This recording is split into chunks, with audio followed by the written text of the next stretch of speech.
Moi! Tervetuloa 4. osan seuraan. Tässä jaksossa käsittelen glykeemistä indeksiä ja siihen liittyvää kuormaa. Miten ne vaikuttaa terveyteen. Minkälainen tosiaan vaikutus. Idea tähän, miksi nyt käsittelen glykeemistä indeksiä, eli GI. Puhun jatkossa sitten GI ja GK. Ei tarvitse aina lausua itsellä välillä hankala tämmöisiä glykeeminen, joo. Niin tosiaan idea tähän, miksi käsittelen nytten, olisin varmaan käsitellyt myöhemminkin, mutta just nyt 4. jakson aiheena on tää, kun Iltalehdessä 18.1. perjantaina oli artikkeli, tämmönen mua huvitti tää otsikko. Banaanista löytyy yhteys diabetekseen, tutkijoiden yllättävä havainto. Niin tässä mua huvitti tää, kun tässä luki tutkijoiden yllättävä havainto. No, en tiedä mitä tutkijoita nyt sitten oli, mutta kun sitten luin vähän enemmän tätä artikkelia, niin ne vertas kaalia, marjoja ja banaania näitten, ja sitten yllättävä havainto oli, että banaanilla on yhteys diabetekseen. No, voihan se tähän maalaisjärjellä sitten ajatella, että kun verrataan kunkin marja ja kaalia ja banaanien mistä hiilihydraattifraktioista ne koostuu, niin kyllä ihan maalaisjärjellä voidaan päätellä, että sitä banaanilla on isompi yhteys diabetekseen. Niin tässä artikkelissa, punttaan vähän puhelimessa, niin tosiaan ykköstyyppi, eli lapsena se on perinnöllinen autoimmunisairaus, mikä sitten, jos sillä on alttius, niin se hyvin herkästi tulee sitten saa ykköstyypin diabetes, niin esiaste perinnölliseen riskiryhmään kuuluvilla lapsilla, jotka syövät runsaasti kaalia, kuten kerä, parsa ja kukakaalia, on muita pienempi riski saada tyypin 1 diabeteksen esiaste, eli muodostaa taudin kehittymiselle tyypillisiä vasta-aineita. Eli tosiaan autoimmunisairaus, kun se keho muodostaa vasta-aineita ja se alkaa puolustautumaan omaa kehoa vastaan, mikä sitten pitemmällä päälle sitten aiheuttaa sitten ykköstyypin diabetes. Ennen kuin alan purkamaan tätä tarkemmin, niin tosiaan, että minulla ei ole terveysalan tutkintoa, ja kaikki asiat, mitä esitän, niin esitän ne mielipiteenä, ja tähän tulee sitten vastuuvapauslauseke, niin kuin muissakin kun käsittelen, niin en sitten ala mitään tutkimuksiin tai muihin tietoja, että nämä on eri lähteistä otettuja tietoja, niin mä nopeasti käsittelen tuon autoimmunisairaudet, niin aluksi. Tyypin 1 diabetes on autoimmunisairaus, kun taas tyypin 2 diabeteksessä korostuu elintavat. Kaikissa diabetestyypeissä perusta on verensokerin hallinnan elintapahoito. Eli on se sitten ykköstyyppi tai kakkos, niin molemmissa on tärkeää se, että miten hallitaan verensokeria, mutta ykköstyyppi ne tarvitsee sitten myös insuliinin hoitoa, kun taas kakkostyyppi ei välttämättä tarvitse, jos se ei ole niin pahaksi mennyt. Autoimmuuni-ilmiössä torjunta kohdistuu virheellisesti joitakin elimistön omia kudoksia kohtaan. Jos kohdeelin on hormonia tuottava rauhanen, se kyky valmistaa hormonia heikkenee. Eli tässä tapauksessa, kun puhutaan ykköstyypin diabeteksestä, niin haiman insuliinituotanto heikkenee. Autoimmunisairauksia ei tällä hetkellä ole tiedossa tutkimuksiin perustuvaa ehkäisyä, mutta arvellaan kuitenkin, että lapsuudessa runsas altistuminen erilaisille bakteereille ja mikrobeille vähentää autoimmunisairauksia. No niin, se siitä nopeasti. mitä eroa on sitten tosiaan tyypin 1 ja tyypin 2 diabetes. Että toinen on vähän niin kuin peritty ja on vähän valuvirhe ja sitten toinen on elintapa. Molemmilla voidaan tähän nyt glykeeminen indeksi, mitä nyt käsittelen, niin voidaan vaikuttaa, että kuinka toisen voidaan estää kakkostyypin diabetes puhkeminen tai hoitaa sitä, niin kuin, että se paranee, laihdutaan ja sitten sokeriainevalvonta paranee ja muuta, mutta sitten ykköstyypin, niin sillä hallitaan sitä insuliinin käyttöä sitten. Glykeeminen indeksi, eli GI, kuvaa hiilihydraatin imeytymisnopeutta ja näin ollen vaikutusta verensokerin määrään. Eli GI-arvo on verrattuna glukosiliuokseen, mikä imeytyy nopeiten hiilihydraateista, koska on yksinkertainen monosakkariidi. Eli tosiaan meillä on, kun syövään eri hiilihydraattirähteitä, niin on niiden hiilihydraattifraktio on erilainen. Niin glukosiliuos, sehän on oikeastaan sitä, mitä käytetään sokeripolttoaineena. Se glykeeminen indeksi on 100 ja glykeeminen kuorma 95.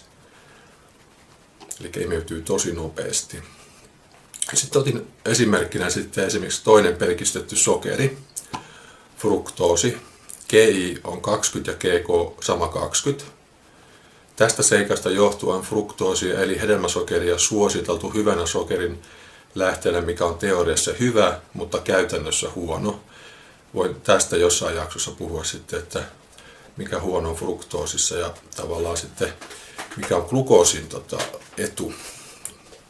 Tässä nyt kerronkin sitten lyhyesti, että kun otetaan huomioon glukoosin ja fruktoosin metabolisoituminen eroavaisuudet.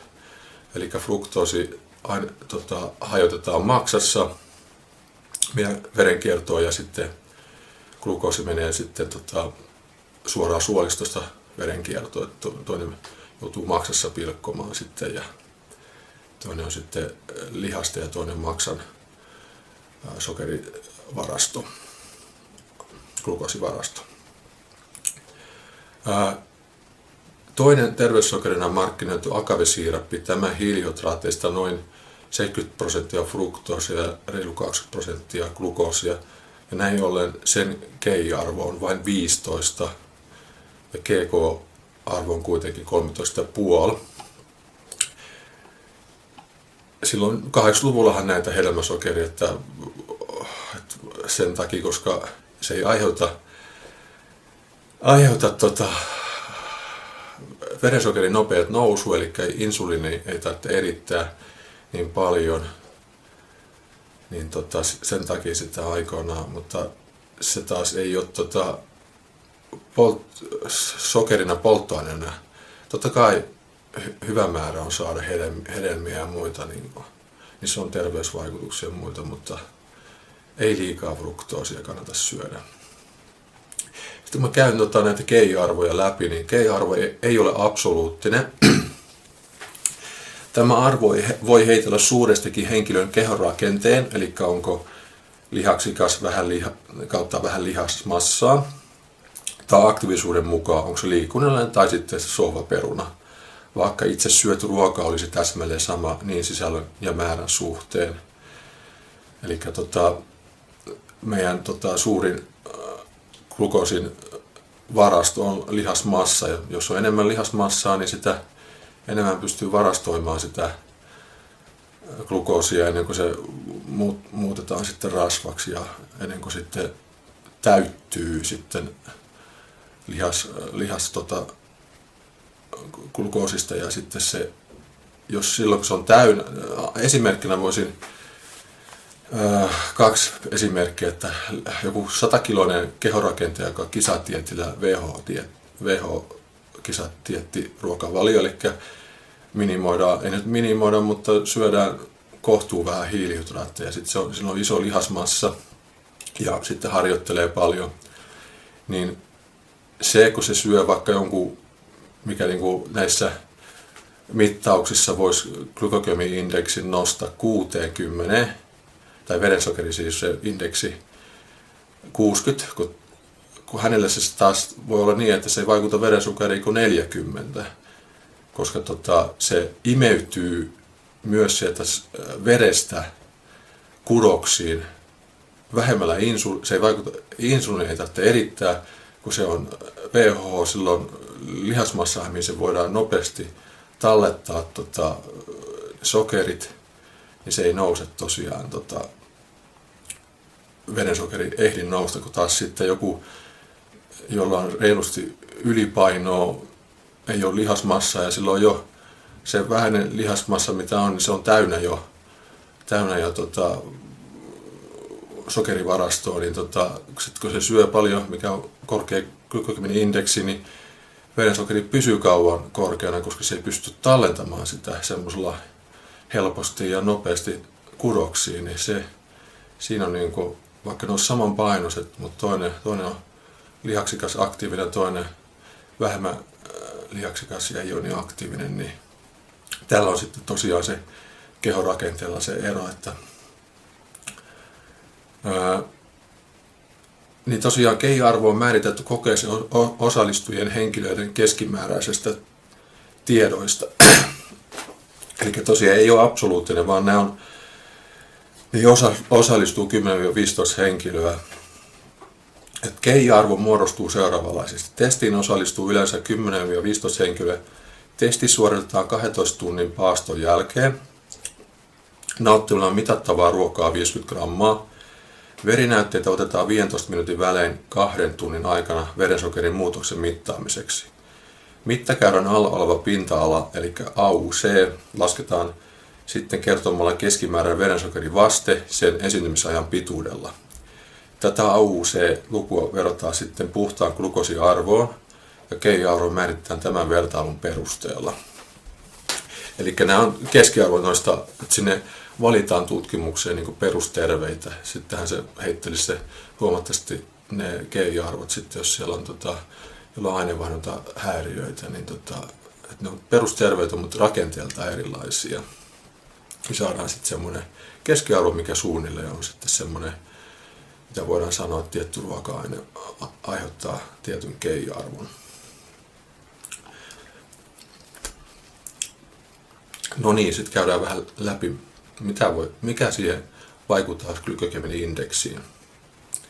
Ruoan glykeemisen indeksiin voi vaikuttaa muun muassa hiilihydraatityyppi. Tosiaan onko se tärkkelystä, onko se, kuinka paljon siinä on glukoosia, kuinka paljon siinä on fruktoosia. Ruoan muut ravintoaineet, kuten rasva, proteiini ja kuitu. Syödäänkö puhdasta, nopeasti imeytyvää hiilihydraattia, vai sitten onko siinä mukana sitten kuitua ja proteiinia ja rasvaa.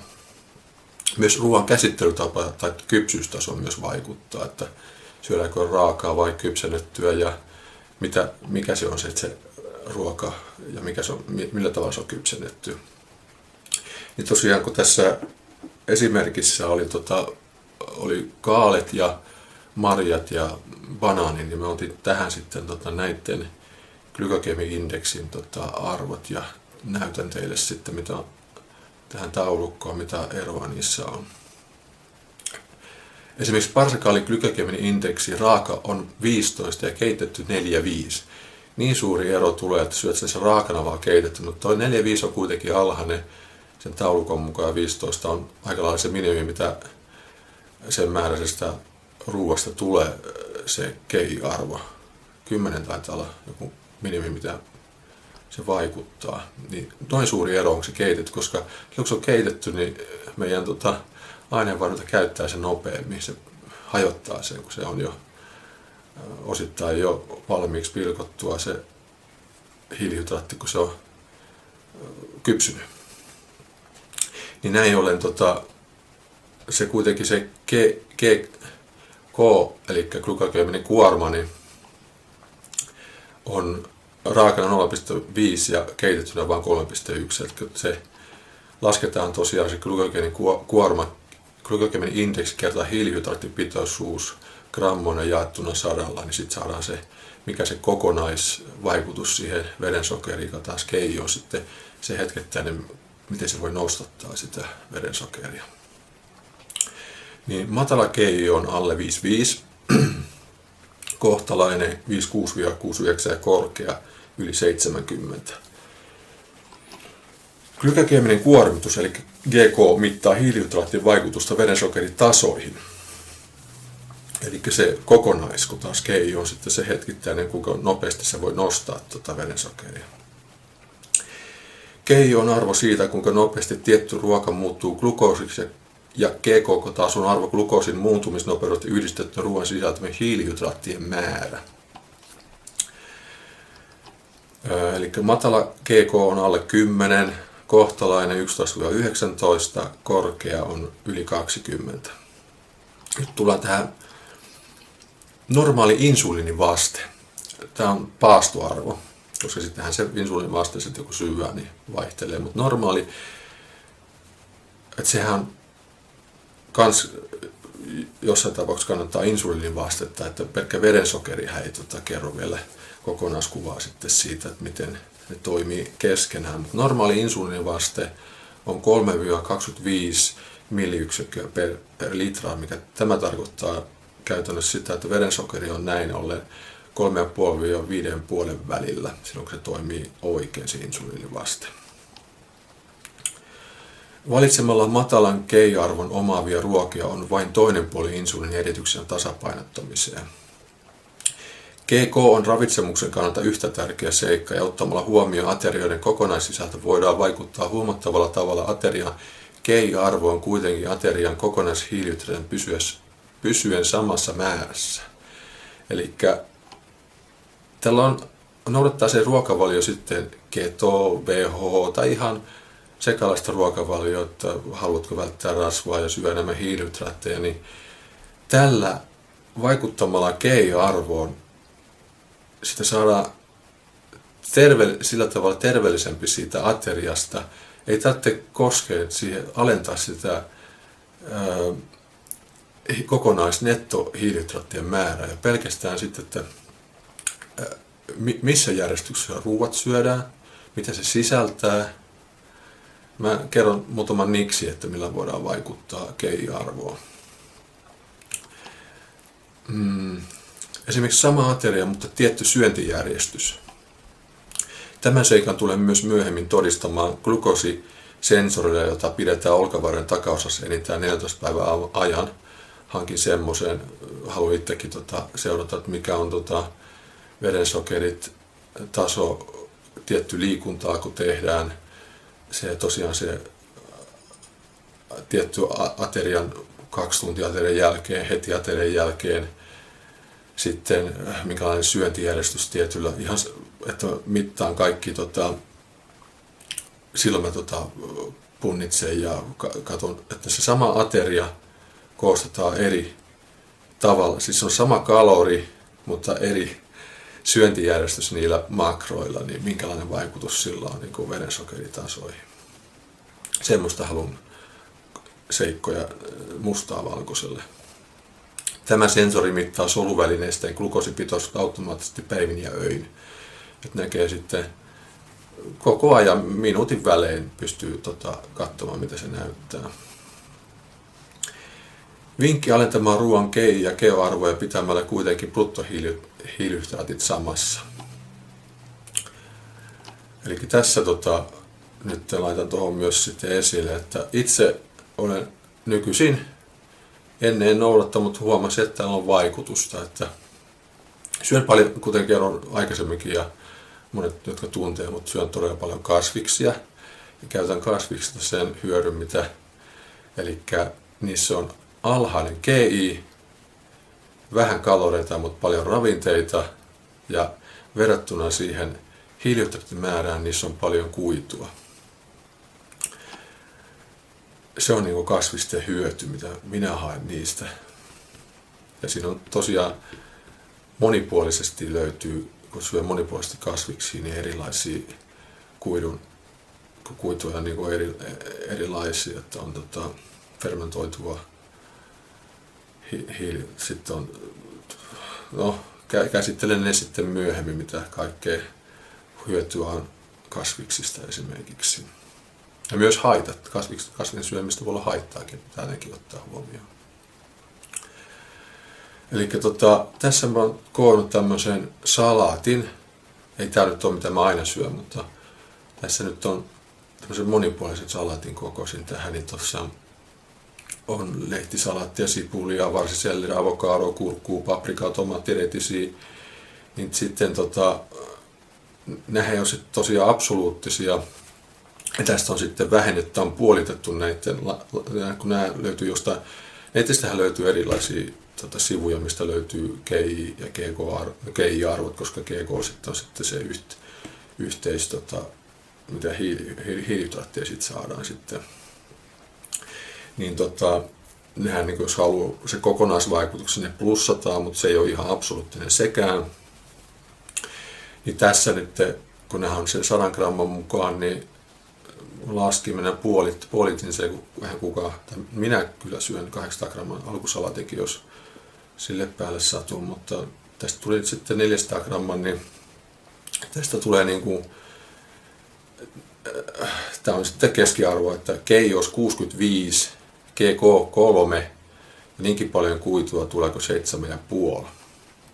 Kun taas sitten, jos lämmin ruoka, monethan syövät vaikka lämmin, tai ei syö salattia ollenkaan, tai syö sekaisin, että ne kasvikset on siinä lämpimässä ruoassa mukana, missä löytyy sitä nopeata hiilariikin, että se ei ole niin järkevä sitten, jos haluaa vaikuttaa siihen GI-arvoon ja GK. Niin lämmin ruoka, mä laitoin esimerkiksi tähän peruspitkäjyväinen riisi ja sitten lihakastike Stroganov. Niin näissä sitten, kun syö tämmöisen, niin tässä GI-arvo on sittenkin 116, ja verrataan tuohon salattiin, niin siinä oli 65 ja GK 54, kun taas salatissa on 3, eli se yhteisvaikutus verensokeri on noin paljon pienempi, ja tästä tulee kuitua vain 2,5. Niin tästä näette se esimerkki, että kuinka tärkeä merkitys sillä kuidulla on siihen, että se laskee sen GI-arvoa ja GK-arvoa. GI, sehän se ekana laskee ja sitten siitä lasketaan GK. Niin kuitu on se tärkeä. Se, että sä saat kuitua siinä lämmin, mutta jos sä saat siinä hirveästi myös nopeasti imeytyvää hiilihydraattia sen ruoan mukana, niin ne kuidun merkitys sille GI-arvolle ei ole sitten niin merkittävä, koska se meidän elimistö pilkkoo ekana ne nopeiten pilkkovat, eli helposti pilkkoutuvat sokerit. Niin siinä itse suosittelen, että salaatti jollain öljyllä ja semmoinen kastike, missä on esimerkiksi etikkaa. Etikkahan myös tiedetään, että se vaikuttaa verensokerit. Sen enemmän vaikutus on siinä, että se lihas ottaa paremmin vastaan sen syödyn glukoosin, se tallettaa sen pienemmällä vaivalla etikkahapolla. Semmoinen pieni, että alkusalaatti, missä on jotain öljyä, oliiviöljyä mieluummin, minä suosittelen etikkaa ja pippuria, suolaa, semmoinen. Voi olla vaikka mozzarella-salaatti, saa olla sitten sitä rasvaa, se mozzarella, ja sitten se tulee vähän proteiiniä sitten, vaikka semmoinen salaatti.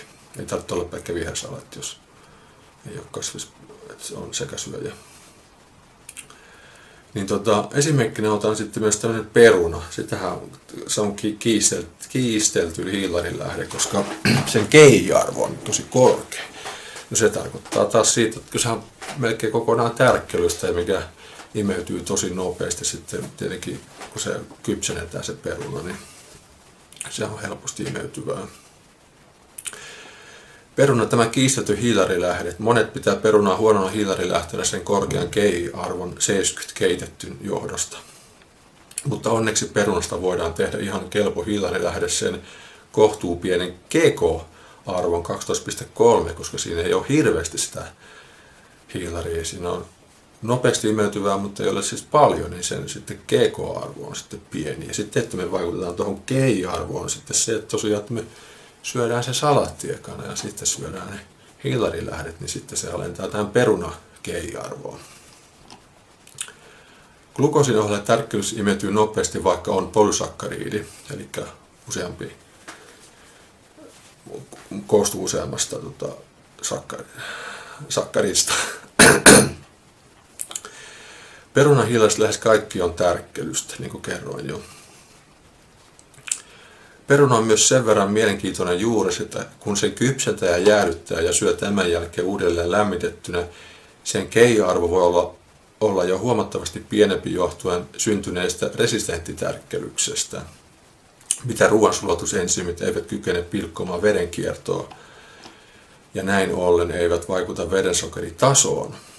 Toimii kuten kuitu, mikä on suoliston hyvinvoinnille tärkeä, sillä resistenttitärkkelys on polttoaineet erityisesti paksusuolen hyville bakteereille. Ja se on se kuidun ja niin tosiaan resistenttitärkkelys on kuidun lähde, kuidun muoto. On vähän niin kuin proportiotti. Meni varmaan oikein. Sama resistenttitärkkelyksen muodostuminen tapahtuu myös esimerkiksi riisille ja pastalle, mutta peruna on alhaisen GK-arvonsa nähden paras resistenttitärkkelyksen lähde. Varmaan puhun nyt nopeammin kuin viime jaksossa, koska mä yritän saada tämän mahdollisimman nopeasti läpi. Se on niin paljon tietoa nyt. Niin tosiaan perunan lisäksi haluan kertoa hedelmämehun ja itse hedelmäeron KI ja GK-arvoon. Eli jos juot hedelmämehuja, niin suosittelen, että vaihdat ne hedelmiin, niin sillä jo tehdään parannus siihen KI-arvoon ja sä saat muutakin kuin pelkkää fruktoosia, kun sehän on käsit sinne, kun sitä hedelmämehua sitten. Tällä esimerkiksi laitan ylös tosiaan nämä, niin esimerkiksi käy ilmi kuidun ja syötävän ruoan koostumuksen merkitys KI ja GK-arvoihin. Yleisesti ketodiettiä noudattavat välttävät hedelmiä näiden sisältämän sokereiden takia, mutta joitakin hedelmiä voi syödä myös ketodietillä, kunhan määrä, miten ja milloin syö on otettu huomioon. Itsekin söin ketodietillä marjoja ja hedelmiä, niin ihan hyvin pysyin ketotilassa. Mulla oli 80 grammaa parhaimmillaan, ja niin kuin tipahin kokoaikaisesta ketotilasta, niinkin paljon pystyin syömään, kun käyttää tätä KI ja GK-tietoakin sitten siinä ketoilussakin hyödyksi, niin ei ole niin vähäkasviksinen ja niin rajoittunut ruokavalio kuin yleisesti jotkut antaa ymmärtää. Eli esimerkiksi greippi, KI22 ja GK1.4, kun taas greippimeho on KI45 ja GK näin ollen 4. Ja se tosiaan greipissä, kun sä syöt sen koko, no tietenkin kuorit sen, mutta kuorittuna, niin se on 1.4 kuitu, taas greippimeho ei kuitu ollenkaan, kun siinä se puserretaan vaan se mehu siihen greippimehuun. Niin tässä näemme taas sitten tosiaan sen kuidun merkityksen, niin jos tykkäät hedelmistä, älä juo hedelmänmehua, niin syö kokonaisia hedelmiä, niin ei ole, tietenkin määrällä sitten tulee sitten se fruktoosi. Mä jossain jaksossa kerron sitten se fruktoosin tietyt haitat, kenen ei kannata syödä hirveästi, kuka voi syödä reilummin fruktoosia siihen ihmistä. Tosiaan kehotyyppi vaikuttaa ja miten syö ja päivän muut asiat vaikuttaa siihen. Kuidun ja matalan GK-arvon ruoan yhteydessä, kun nauttii sopivasti rasvaa ja proteiinia, niin suolistossa näiden hajoamisen lisäksi peptidihormonin kolekystokiinin erittymistä hajoaminen lisää peptidihormonin kolekystokiinin erittymistä, jonka on osoitettu vähentävän syömistä lyhyellä aikavälillä. Jos olette huomannut, jos syö roskaruokaa, missä on nopeata hiiltä ja rasvaa, niin itse ainakin olen huomannut, että tekee mieli syödä enemmän ja enemmän ja sitten on syönytkin liikaa, siinä on piilokaloreitakin niin paljon. Eivät anna samanlaista kylläisyyden tunnetta lyhyellä aikavälillä roskaruoka verrattuna sitten taas, kun syö ihan normiruokaa ja kokoaa sen oikein ja siinä on sopivasti rasvaa ja proteiiniä, niin ei tarvitse sitten, tulee kylläiseksi vähemmällä kalorilla. Ettei se kalorisyönti ei tee sitä kehoa kylläiseksi. No, mistä se on koostu se syödyt kalorit. Niin mulla on sitten tässä kuva, että banaanista on moneksi. Tässä on niin leikelty tämä banaani 1, 2, 3, 5 osaan, että on raaka, vähän hitusen kypsä ja sitten vähän niin menee ylikypsäksi, niin sitten nämä muut, niin tosiaan raasta banaanista saa kaikista eniten resistentitärkkelystä. Sitten tämä banaanimuodot, mitä mä itse syön, niin ne on nämä seuraavat, mistä saa sitten paljon kuitua ja vielä vähän sokeria ja sitten antioksidantteja sitten paljon näissä. Sitten tämä ylikypsiä mä en niin, että se ei taas maistu hyvältä, että sitä banaanista välttämättä resistentitärkkelystä halua, että otan sitten perunasta tai pastasta tai riisistä resistentitärkkelyksestä. Banaani mä syön sitten, haluan, että se maistuu omaan suuhun parhaalla, että se on nämä keskivaiheet ja niissä on sitten se. Niin tosiaan banaani on siinä mielessä mielenkiintoinen hedelmä, että banaanien glykogeenindeksi on suhteellisen alhainen 45-60, eli noinkin suuri ero riippuen siitä, kuinka raakana tai kypsänä banaani syödään. Laitan tuohonkin sitten esille sitten, että mitä eroa sitten, miten ne muuttuu. Ne glykogeenikuorma ei, no jonkin verran muuttuu, mutta glykogeenindeksi sitten, että yllättävän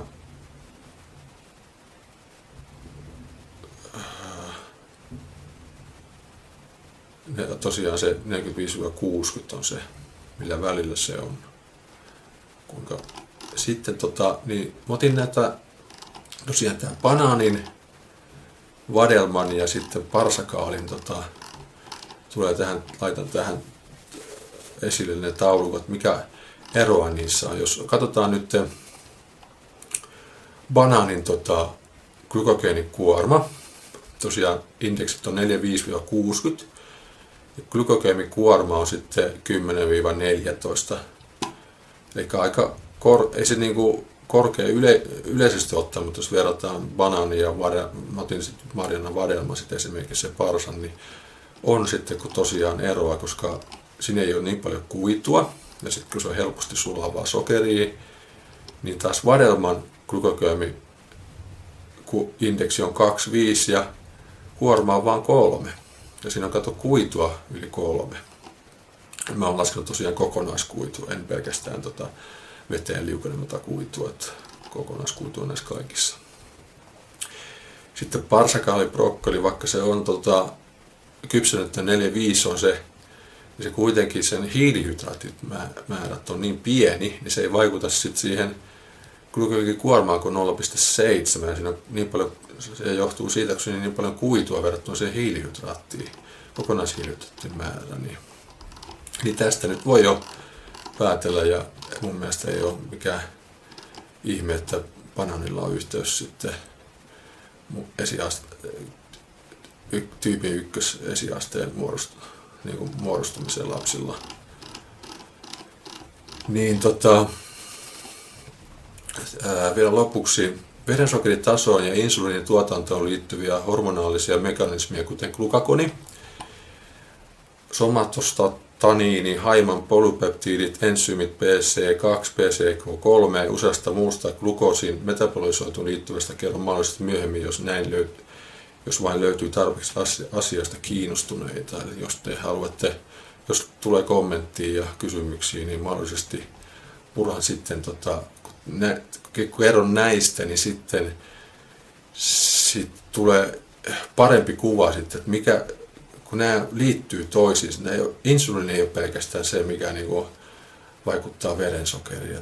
Insuliini on ainoastaan se, mikä alentaa verensokeria, kun me voidaan sitten, meillä on hormoneita, mitkä sitten taas sitten tasapainottaa sitten, jos se on liian alhainen, ja sitten esimerkiksi glukagoni, niin se on sitten kans haimassa oleva hormoni, mikä sitten on vastavaikuttaja insuliinille, niin se taas sitten nostaa sitä verensokeria, jos tosiaan, mutta ne on yhteydessä, että monesti jos on insuliinivaste huono, niin myös glukagoni, että se on sitten, että jos saa molemmat toimimaan hyvin, niin sitten verensokeri itse tasapainottaa. Ei tarvitse huolehtia, että saat sä tarpeeksi syöt sä 2-3 tunnin välein.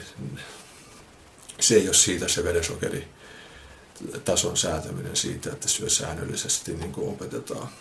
Itsekin parhaimmillaan voi olla 6 tuntia taukoa syömistä eikä mitään ongelmia, että ei tule nälkää. Tai se on siitä, että miten se ruoka koostetaan. Ja tietenkin mulla on isommat ateriakoot sitten, kun en syö niin usein päivässä. Insuliini on energia-aineenvaihdunnan tärkeä säätelijä. Insuliinin vaste pysyy oikealla tasolla vain toimivan pulsettaisen insuliinin erityksen johdosta. Kun insuliinin eritys toimii oikein, niin yhdessä kolekysterinkin kanssa lisää kylläisyyden vaikutusta. Eli insuliinista tulee se huono, kun sitä ollaan aiheutettu se, että se vaste huononee, kun syön niin paljon hiilihydraatteja, mitä ei pysty enää siirtämään soluihin, kun se on jo solut täynnä, niin se elimistö tuottaa, kun se verensokeri on korkealla, se pyrkii tuottamaan sitä insuliinia enemmän, kunnes se sitten tulee se vaihe, että se ei pysty enää tuottamaan sitä, kun sitä on insuliiniresistentti on aiheutettu. Niin siihen asti insuliini on niin kuin hyödyllinen, kunnes sitä niin kuin sitten eritetään liikaa. Se on tärkeä, insuliini. Kehorakentajalle se. Nykyään mä tässä ihan sekaisin, mitä tässä puhuin. Mutta kyllä mä suunnilleen puhuin, mitä mä olen tänne kirjoitellut. Niin jos ette ole vielä tarkemmin perehtynyt glykogeemiseen indeksiin tai kuormaan, niin mä suosittelen, että ottakaa tämmönen, oot urheilija tai ei-urheilija, niin sillä on merkitystä, onko nälkä sitten jos se koostetaan se lautanen oikein, syödään tietyssä järjestyksessä, niin ei tarvitse puuttua niihin hiilihydraatin määrään. Se on sitten se hiilihydraatin määrä sen mukaan, mikä on lihaskulutus. Paljon sä kulutat sitä glukoosia sitten sieltä lihaksesta, niin se määrittelee sitten sen, että siihen koskee sitten sen mukaan, että ei tarvitse niinku välttämättä mennä liian alhaiselle hiilihydraatille, vaan ihan jo pelkästään tämmöiseen asiaan kiinnittämällä huomioon voidaan pitää hiilihydraatit samassa tasossa, niin kuitenkin se aineenvaihdunnolla pidetään se aineenvaihdunta tietyllä hyvällä mallilla. Ei heittele se verensokeri. Se verensokerin heittely aiheuttaa sen nälän tunteen, vaikka ei oikeasti ole niin kuin nälkäisin takia, että olisi energiavajaa tai tämmöistä. Se on monesta muusta asiasta kiinni se verensokerin heittely kuin siitä, että nyt 2 tuntia tullut ja nälän tunne, ei se niin yksinkertaista ole. Niin nyt tähän loppuun sitten ihan vaan tämä sama mainos, että jos et ole vielä tutustunut pulkkinen.fi, niin koodilla Robert15, niin saatte 15% alennusta tilaukseen. Samalla tuotte minun tulevaa IFBB Elite Pro-kisamatkaa. Tilaa kanava, kommentoi ja tykkää, jos tykkäsit. Toivon mukaan tykkäsit. Ei muuta kuin seuraavaan kertaan. Sekin on ravitsemukseen liittyvä, mutta eikö itse asiassa ole liikuntaan liittyvä, joo. No kyllä siinä vähän ravitsemusta käsitellään, mutta enemmän se on yksi aliarvostettu liikuntamuoto, millä on hyvin hyödyllinen. Ehkä nyt jo paljasti mikä se on, mutta kerron siitä sitten myöhemmin. Että ei muuta kuin moi!